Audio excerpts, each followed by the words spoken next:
আসসালামু আলাইকুম। সুমিতা কিচেনে আপনাদের সকলকে স্বাগত জানাই। আশা করি আপনারাও ভালো আছেন। আলহামদুলিল্লাহ আমিও ভালো আছি। তো এখানে আমি একটা ইলিশ মাছের লেজা নিয়েছি, ধনেপাতা কুচি, শুকনো লঙ্কা কুচি, এই শুকনো লঙ্কা গোটা নিয়েছি, এখানে পেঁয়াজ কুচি নিয়েছি। তো আমি ইলিশ মাছের লেজা ভর্তা অসম্ভব মজার লাগে। তো প্লিজ ভিডিওটা দেখতে থাকুন, স্কিপ করবেন না। তো চলুন শুরু করা যাক। তো আমি একটা কড়াই বসিয়ে দিয়েছি, কড়াতে সরিষার তেল দিয়ে দেব।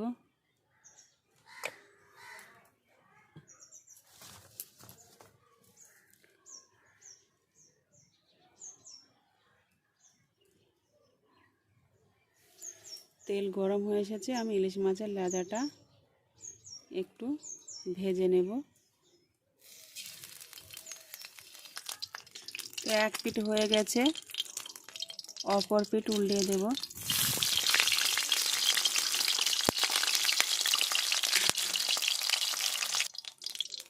তো দেখুন আমার ভেজে নেওয়া হয়ে গেছে দু পিঠই। এবার আমি তুলে নেব। তো এটা আমি ঠান্ডা হতে দেব।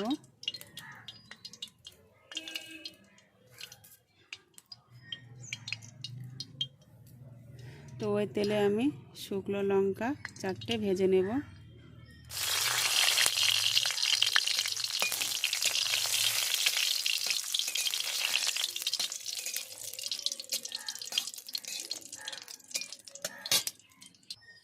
তো আমার শুকনো লঙ্কা ভেজে নেওয়া হয়ে গেছে, আমি তুলে নেব। ওই তেলে আমি পেঁয়াজগুলো ভেজে নেব।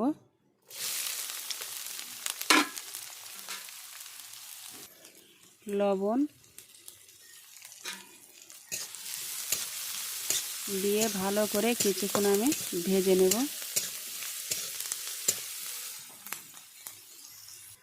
তো পেঁয়াজগুলো আমার ভেজে নেওয়া হয়ে গেছে, এবার আমি তুলে নেব।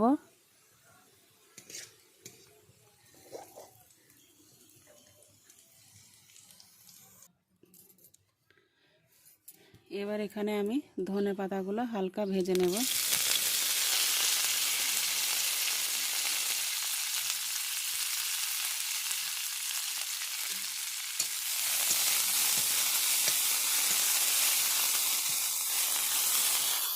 তো আমার ধনেপাতাগুলো ভেজে নেওয়া হয়ে গেছে, এগুলো আমি তুলে নেব।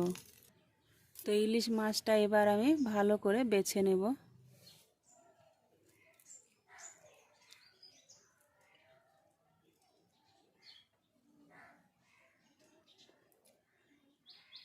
কাঁটাগুলো বেছে ফেলে দেব। তো এভাবে আমি বেছে নিচ্ছি, তারপরে আবারও ফিরে আসছি। তো দেখুন ইলিশ মাছের খুবই কাঁটা, তো আমি আস্তে আস্তে ছাড়িয়ে নিচ্ছি।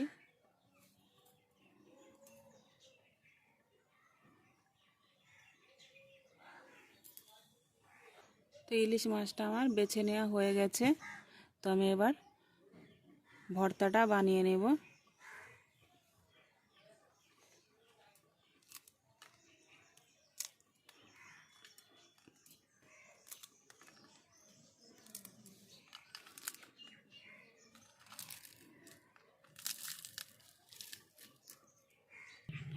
হাতে অল্প লবণ নিয়েছি, যেহেতু পেঁয়াজে লবণ দেওয়া আছে সেই জন্য আমি অল্প নিয়েছি।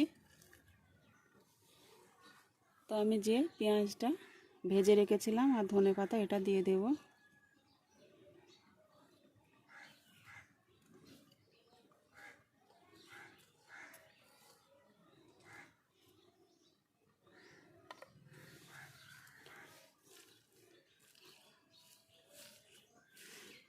তো এই যেহেতু ইলিশ মাছ, তো ভীষণ সুন্দর একটা সেন্ট বার হচ্ছে।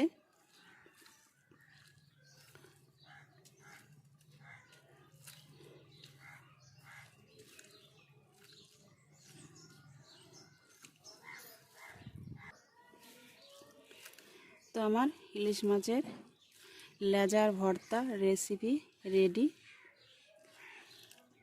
তো আমি খেয়ে দেখলাম, ভীষণ সুন্দর স্বাদ খেতে। তো খুবই ভালো লাগবে এরকম করে ভর্তা বানালে। আপনারা চাইলে এখানে কাঁচা ধনেপাতা কুচিও দিতে পারেন, কিন্তু ভেজে দিলে ধনেপাতার টেস্টটা অন্যরকম লাগবে, এই ভর্তাটা খেতেও অন্যরকম লাগবে।